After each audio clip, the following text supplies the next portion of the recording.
আসসালামু আলাইকুম। আমি মোহাম্মদ এনামুল হক, উপসহকারী কৃষি অফিসার, উপজেলা কৃষি অফিস বগুড়া সদর। আমার সাথে আছে জনাব আব্দুল হাই, উপসহকারী কৃষি অফিসার, উপজেলা কৃষি অফিস বগুড়া সদর। আমরা দুজনেই গোকুল ইউনিয়নে কর্মরত আছি। প্রিয় দর্শক ও কৃষক বন্ধুরা, আপনারা দেখতে পাচ্ছেন এখানে মালচিং পেপার বিছিয়ে এখানে শশা চাষ করা হবে।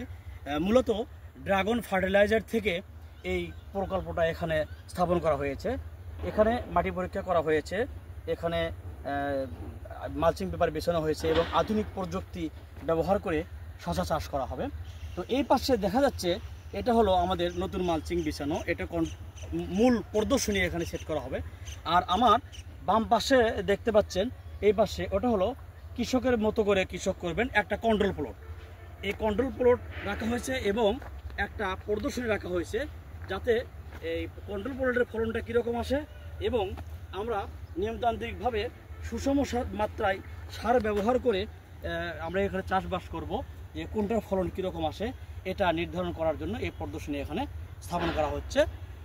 আমাদের প্রথম পর্বে এ পর্যন্তই, আবার পরবর্তী পর্বে আপনাদেরকে বিস্তারিত জানানো হবে। ধন্যবাদ।